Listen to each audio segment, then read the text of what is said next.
Episode 2, Monica. They laughed at her weight at her own wedding. She came back and fucked his entire empire up. Before I tell you about Monica, I need to remind you where we are. Daniel Harrow signed the papers on a Thursday morning in February. His equity stake in the courthouse project, his investor relationships, his financial disclosure, his structured repayment plan. He was not prosecuted. He was, however, finished. His reputation didn't survive the disclosure. His remaining projects lost financing within 90 days. His business network, 15 years in the making, evaporated. The way things evaporate when the foundation is gone. Suddenly, completely, without announcement. The Westin building opened 18 months later. I was there an hour before anyone else. Standing alone in the center of the main hall, looking up at the ceiling I had designed to last 100 years. And I thought, it's over. It wasn't over. I just didn't know it yet. 3 months after the opening, Tuesday afternoon, my office at Westin Structural Group, the firm I founded 2 years after the divorce. 11 employees, 4 active projects, a corner office with a view of the Providence skyline that includes, if you know where to look, the top 3 floors of the Westin building. I know where to look. My assistant puts her head around the door at 2:15. There's a call for you on line 2. A woman. She says her name is Monica Harrow. She says it's personal. I look up from my drawings. Monica Harrow. The name from the Delaware documents. The name buried in the archived folder that I photographed on the night I found everything. The first wife. The one I found and filed and told myself I would come back to. Here she is. Put her through, I say. I pick up on the second ring. This is Claire Westin. A pause. Then a voice. Low. Careful. The voice of someone who has rehearsed this call many times and is still not sure she should be making it. Ms. Westin, my name is Monica Harrow. I was married to Daniel Harrow from 2014 to 2015. 11 months. David Chu had told me that. 11 months, and then a divorce. I know who you are, I say. Another pause. Longer this time. You do. I found your name in the Delaware documents during the investigation. I've been waiting to hear from you. That isn't entirely true. I had filed her name. I had moved on. I had built the building. I had told myself the story was finished. But some part of me, the part that walks structures before touching drawings, the part that sees the failure before it happens, some part of me always knew the story wasn't finished. Ms. Westin, Monica says, I need to meet you in person. What I have to tell you, I can't do it over the phone. I look out my window. The top 3 floors of the Westin building. When? I say. I tell no one. Not Patricia, not Naomi, not Rachel. I drive to the restaurant alone on a Thursday evening in November, 2 years and 1 month after the wedding. I think about that on the drive. 2 years and 1 month. In 2 years and 1 month I have filed for divorce, survived 6 weeks of living with Daniel while building the case against him, found Patricia Lowe, found David Chu, protected James, filed the papers, negotiated the settlement, taken the building, opened the building, named the building, buried my father, founded my firm, hired 11 people, and stood alone in a hall I designed, believing it was over. 2 years and 1 month. And now Monica Harrow is sitting in a restaurant, waiting to tell me it isn't. I park the car. I sit for a moment. Whatever she has, whatever she found, understand one thing before you walk in. You are not the same woman who sat at that head table in an ivory dress and heard her husband make a joke about her body. You are the woman who took his building. Whatever this is, you can handle it. I get out of the car. She is already there when I arrive. Corner table, back to the wall, facing the door. The seat of someone who has learned to watch entrances. Monica Harrow is 34 years old. Dark hair, olive skin, sharp features. The kind of face that would have been striking at 20 and has only gotten more so with time. She is wearing a simple gray dress and the expression of someone who slept badly for several nights in a row and is pretending otherwise. She stands when she sees me. We shake hands. Her grip is firm. Her eyes are direct. She assessed me the moment I walked in. I assessed her the moment I walked in. We both know it. We sit down. The waiter comes. We order water. Neither of us looks at the menu. Monica folds her hands on the table, looks at me directly. I saw the coverage of the Weston building opening, she says. I read everything I could find about the case, about what you did. I wait. And I want to say what you built, not the building. What you built legally, strategically, I wish I had done that. I look at her. Why didn't you? I say. She is quiet for a moment. Because he made sure I couldn't. She opens the bag beside her chair, takes out a manila envelope, sets it on the table between us. Doesn't open it yet. Before I show you this, she says, I need to ask you something, and I need you to answer me honestly.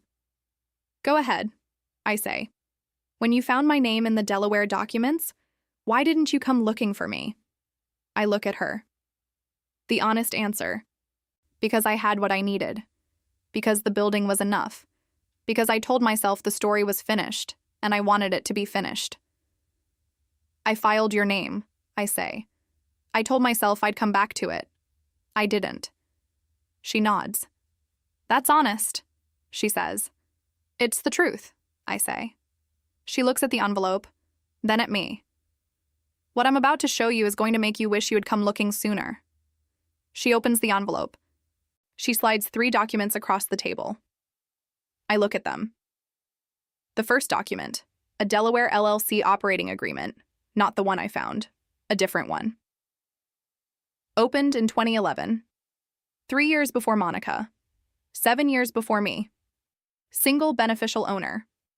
A name I don't recognize. Lauren C. Marsh. I look up at Monica. She is watching me with the expression of someone who has waited a long time to show someone this. Lauren Marsh, I say. His girlfriend before me, Monica says. 2 years.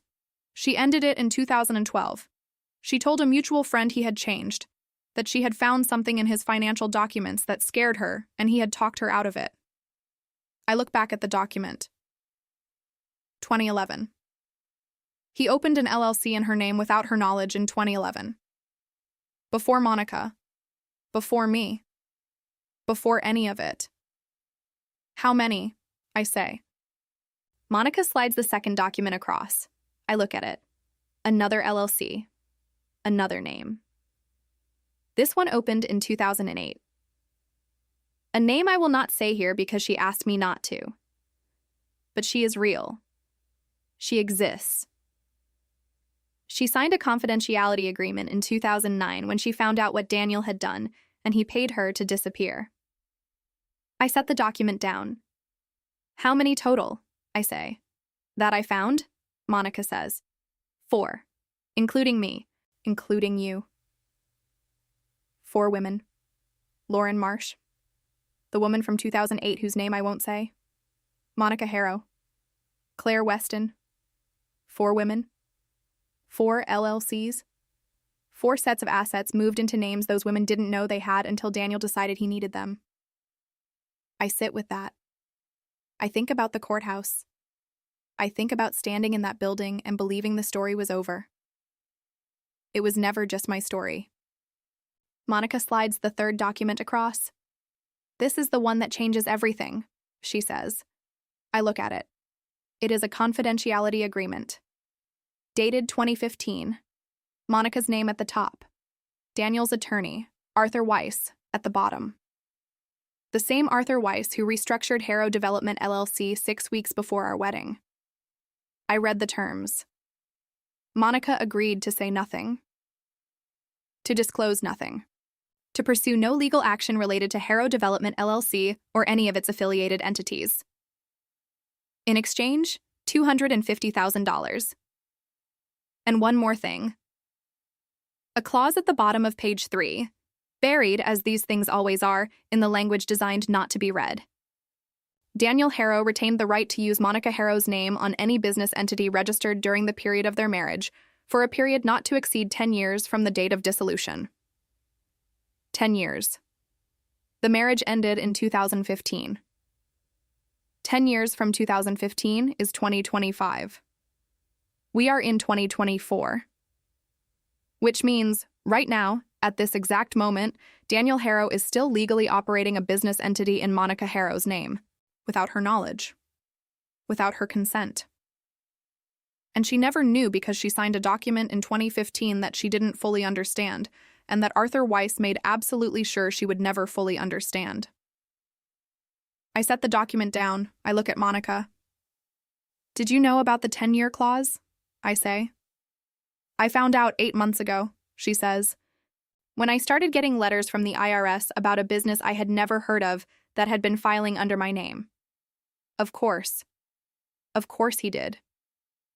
He didn't just use these women to hide assets. He kept using them. Long after the relationships ended. Long after the confidentiality agreements were signed. Long after he had moved on to the next woman. He kept using them. "Why did you wait 8 months to call me?" I say. Monica looks at her hands. "Because I was scared," she says. "Because I signed that document. Because Arthur Weiss told me in 2015 that if I ever violated the terms, if I ever disclosed anything, I would owe back the $250,000 plus damages." She looks up. "And then I read about what you did, about the Weston building, about Patricia Lowe, about all of it." She pauses. "And I thought, she found a way. She found a way to do it without being destroyed in the process. Maybe she can help me find mine." I look at this woman across the table. Monica Harrow. 34 years old. Married to Daniel for 11 months. Paid $250,000 to disappear. Scared for 9 years. Still scared. But here. She came anyway. That takes something. I reach across the table. I put my hand over hers. "I'm going to call Patricia Lowe tonight," I say. "And tomorrow morning, the three of us are going to sit down and figure out exactly what Arthur Weiss made you sign and exactly how we take it apart." Monica looks at me. "You think it's possible?" "He used your name for 9 years without your consent," I say. "That is not what she signed up for. That is not what any court is going to read that document as permitting." I pick up the third document. "This isn't a confidentiality agreement," I say. "This is a weapon he built pointed at himself." I call Patricia from the car. She picks up on the second ring. "Patricia Lowe. It's Claire. I need you tomorrow morning, early." A pause. What happened? Daniel Harrow has been operating business entities under the names of at least 4 women without their knowledge or consent. One of them has been receiving IRS correspondence for a company she has never heard of that has been filing under her name for 9 years. Silence. Claire. I know. How many women? 4 that we know of. Possibly more. Another silence. Patricia Lowe has been a litigation attorney for 30 years. She has seen things that would make most people change careers. What she says next tells me everything about how serious this is. "This isn't divorce law anymore," she says. "This is fraud, potentially federal." I look at the Providence skyline through my windshield. The top 3 floors of the Weston building. "I know," I say. 8 o'clock tomorrow, Patricia says. "My office, bring the woman, bring everything she has." "We'll be there," I say. I don't sleep. I sit at my kitchen table with the 3 documents Monica gave me, and I read them again. And again. Lauren Marsh, 2011. The woman whose name I won't say, 2008. Monica Harrow, 2014. Claire Weston, 2018. 4 women. A decade of the same scheme, the same attorney, the same structure, different names, different amounts, same result. He was never improvising. This was never reactive. This was a system. Daniel Harrow built a system for using women the way other people use shell companies, as instruments, as vehicles, as liabilities to be managed and discarded when they became inconvenient. And the whole time, the flowers, the dinners, the weekend in Charleston, the ring he asked my mother to describe, the night he held my hand in the kitchen when my father was getting worse, the whole time, this system was running. In the background. While I believed. I make tea. I don't drink it. I sit in the quiet of my kitchen and I think about Thomas Weston, my father, who died in April, who said, "Whatever happens, you already know the answer." What's the answer, Dad? What do you do when the thing you thought was finished turns out to be only the beginning? I look at the documents. I look at Lauren Marsh's name. I look at the name I won't say. I look at Monica's signature on a document designed to silence her. The answer is the same as it always was. You walk the structure. You find the failure. You build something better. Floor by floor. Patricia's office, 8th floor. Downtown Providence. Monica is already there when I arrive. She is sitting in the waiting area with the manila envelope on her lap, and the expression of someone who has made a decision and is committed to it, but is still afraid. I sit beside her. "How are you?" I say. "Terrified," she says. "Good," I say. Terrified means you understand what we're walking into. She looks at me. "You're not terrified?" she says. I think about it. "I'm past terrified," I say. "I'm angry." She almost smiles. "Not quite." "That's better," she says. Patricia's assistant opens the door. "Ms. Lowe will see you now." Patricia is standing at the window when we walk in. She turns, looks at Monica, then at me, then at the envelope Monica is carrying. "Sit down," she says. "Both of you." We sit. Patricia sits across from us. "Show me everything," she says. Monica lays the documents out, one by one, in order. Patricia reads each one without expression. The LLC from 2008, Lauren Marsh's from 2011, Monica's from 2014, the confidentiality agreement, the 10-year clause. She reads the 10-year clause twice. Then she sets the documents down, folds her hands, looks at Monica. "Ms. Harrow, the attorney who drafted this agreement, Arthur Weiss, did he represent you personally or only Daniel Harrow?" "Only Daniel," Monica says.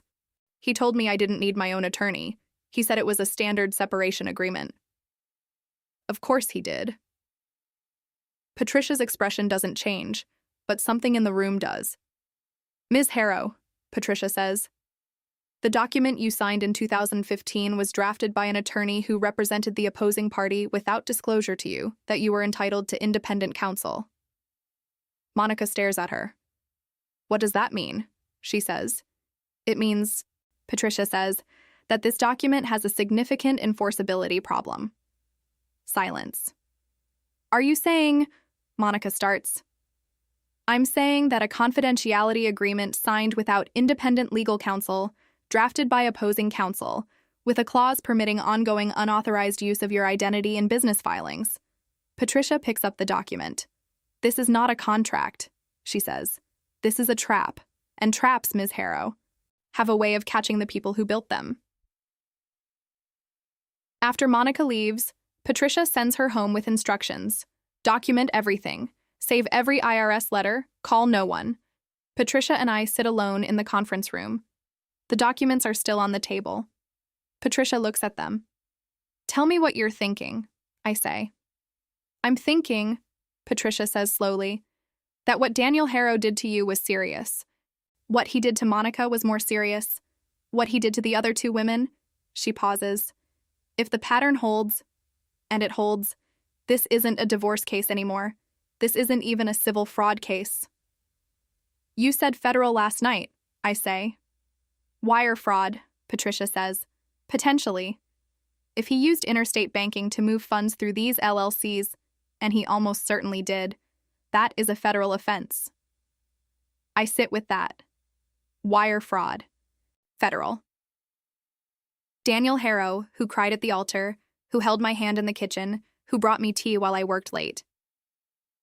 Federal. What do we do? I say. Patricia looks at the documents. First, we find Lauren Marsh. And the fourth woman? She signed a confidentiality agreement too, Patricia says. But confidentiality agreements don't protect criminal activity. If she's willing to talk, she will be, I say. Patricia looks at me. You don't know that. I know that Daniel Harrow has been filing business documents under her name for 16 years, I say. She will be willing to talk. Patricia is quiet for a moment, then she picks up her pen. Find Lauren Marsh, she says. I'll start building the federal picture. Lauren Marsh lives in Boston now. It takes David Chu 4 days to find her. She is 38 years old, an interior designer. Of course she is. Interior designer. Like Sonia Breck. He has a type. Not in the way people mean when they say that. He has a type of woman who works adjacent to real estate, who has professional credibility he can borrow, who has a name he can attach to a business entity without anyone asking questions. That is his type. I call her on a Wednesday morning. She picks up on the fourth ring. Lauren Marsh? Yes? My name is Claire Weston. I was married to Daniel Harrow. A very long silence. Then, how did you find me? The same way you found what you found in 2012, I say, by looking at the documents carefully. Another silence. What do you want? She says. Her voice has the careful flatness of someone who has spent years making peace with something they were never supposed to talk about. I want to tell you that Daniel Harrow has been operating a business entity in your name since 2011. It is still active. It has been filing returns under your Social Security number for 13 years. Silence. That's not possible, she says. I don't have... She stops. I wait. How? She says. Her voice has changed. The careful flatness is gone.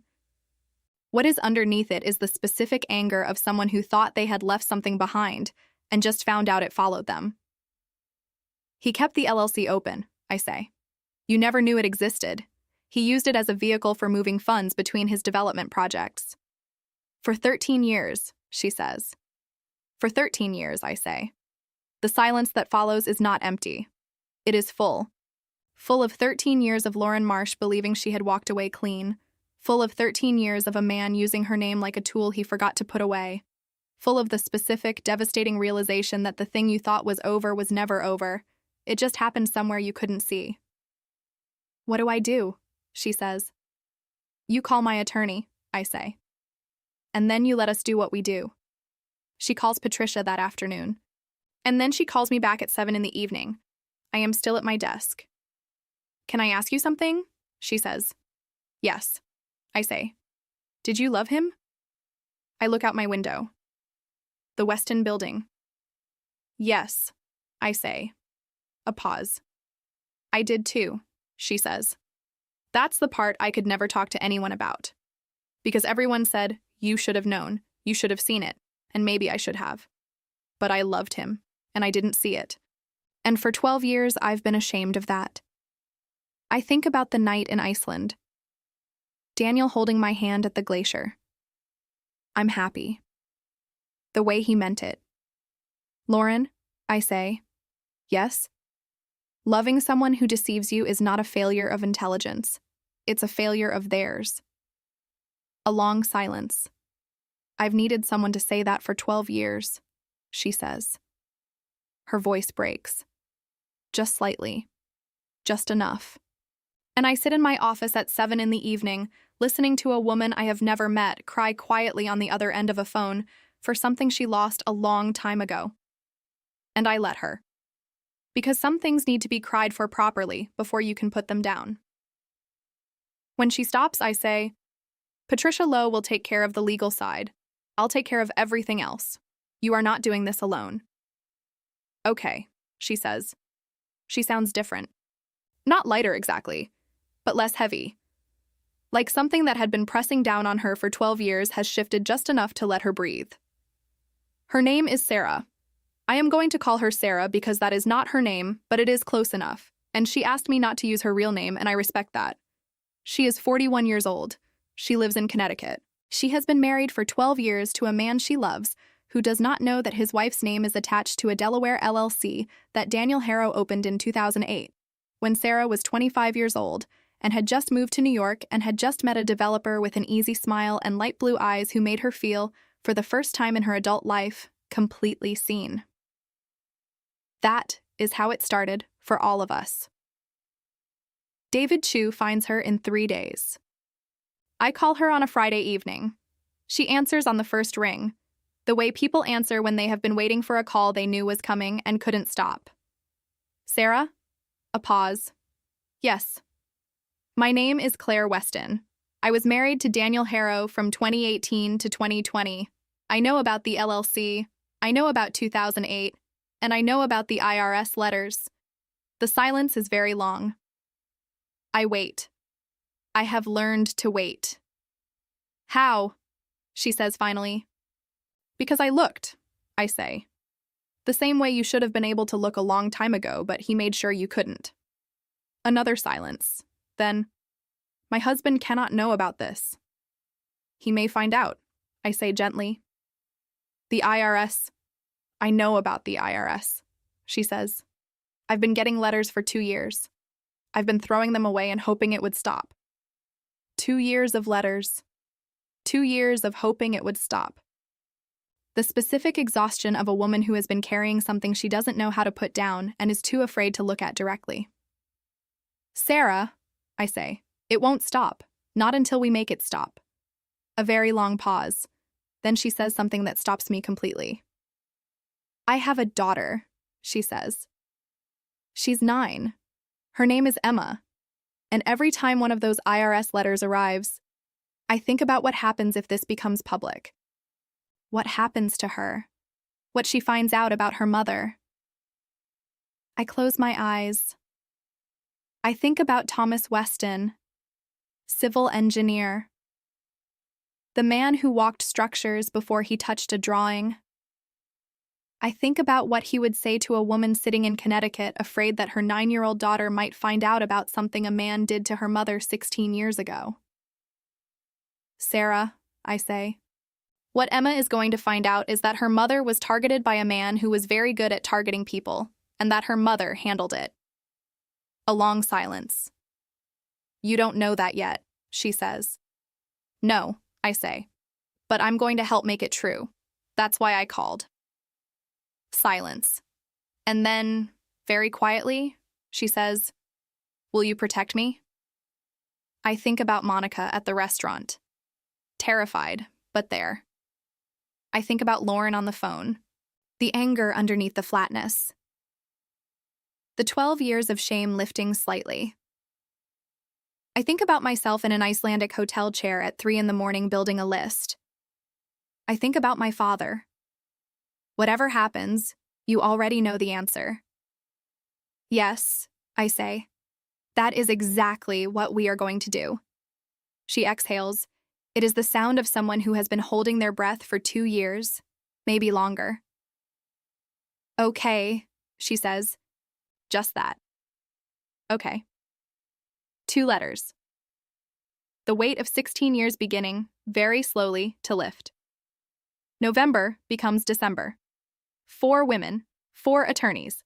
Patricia represents all 4 with individual engagement letters and full disclosure of the conflict. 4 sets of documents. David Chu working across 16 years of financial records. I go to work every morning. I run Weston Structural Group. I manage 4 active projects. I eat lunch with Naomi on Tuesdays.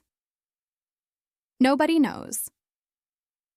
Nobody knows that in Patricia's conference room on the 8th floor of a building 3 blocks from my office, a case is being assembled that will make what we did to Daniel Harrow the first time look like a warning.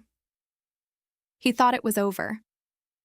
He thought he had lost the building, paid the restitution, left Providence, and started over somewhere new.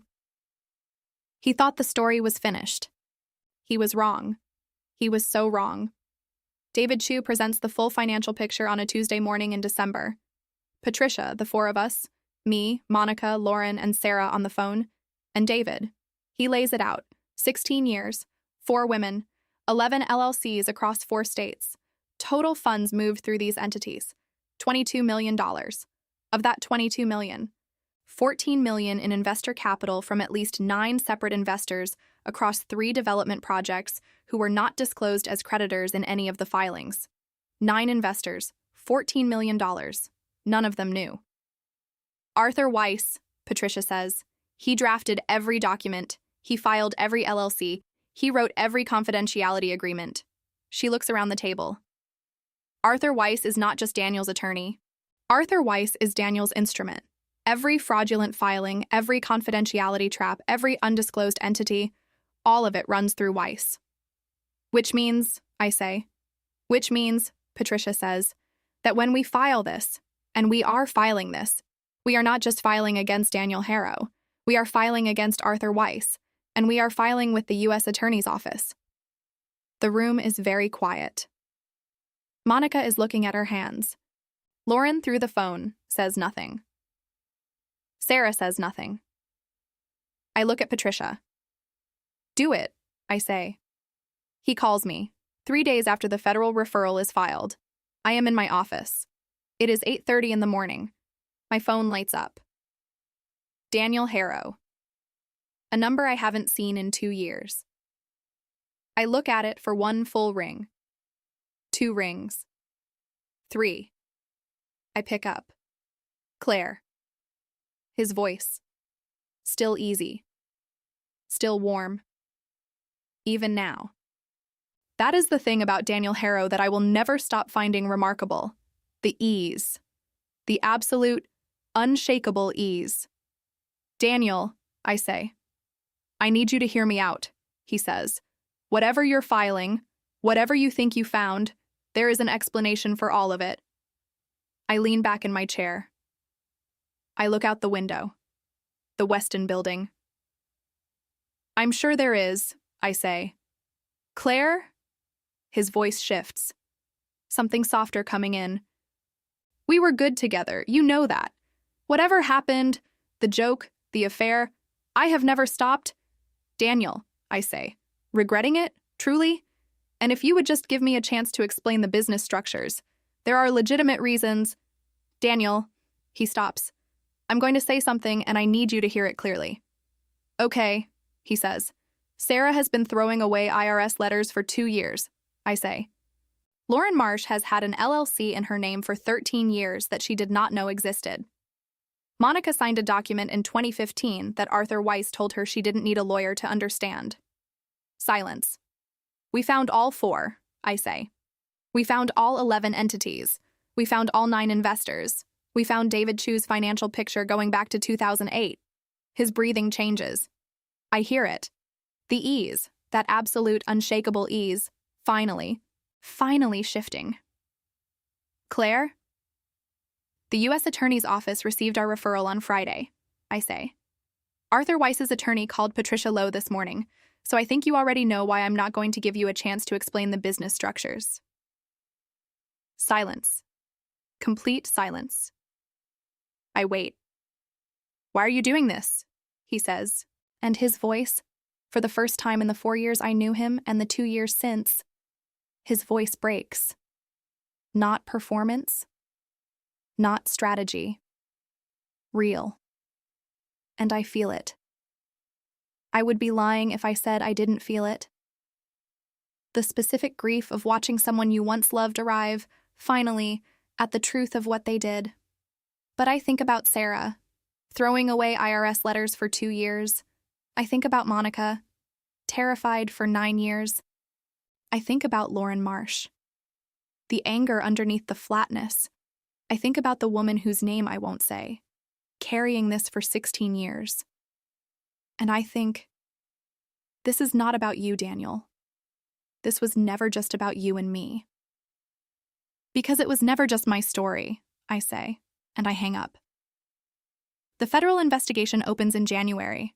Arthur Weiss cooperates immediately. He cooperates so completely, so thoroughly, so without hesitation that Patricia tells me later it was the fastest she had ever seen an attorney turn on a client. He was waiting for someone to open the door, she says. Of course he was. Arthur Weiss had spent 16 years being the instrument of someone else's scheme. When the door finally opened, he walked through it. Daniel Harrow is indicted on 7 counts of wire fraud and 2 counts of securities fraud in February. He is arrested on a Tuesday morning at the apartment in New York where he has been living for the past 18 months. The Providence Journal runs the story. The Boston Globe picks it up. A national financial publication runs a long piece on the case under the headline, "The Architect Who Built the Case." They mean Patricia. But I smile anyway.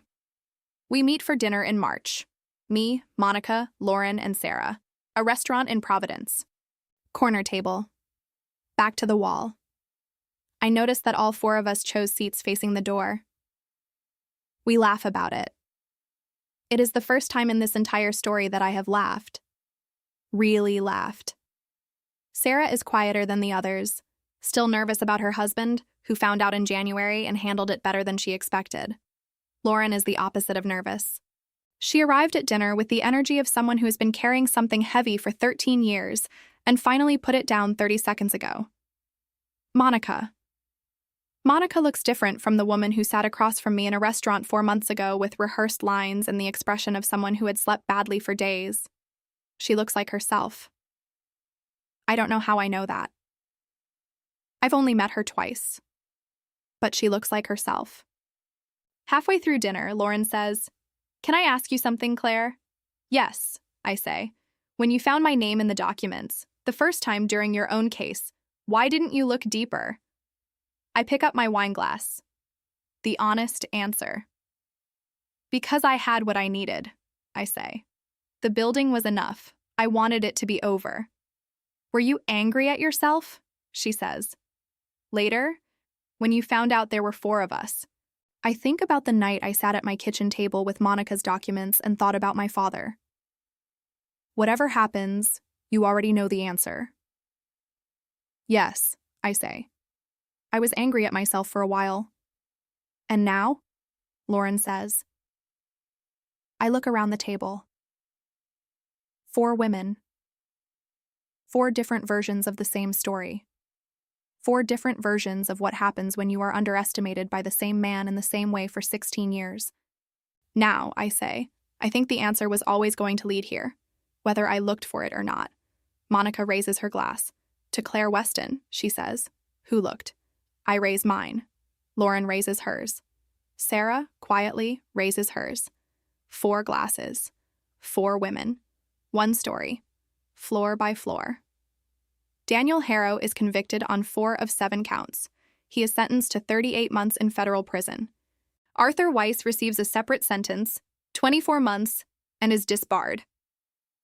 The 9 investors recover 63% of their capital through the asset liquidation. The 4 LLCs are dissolved.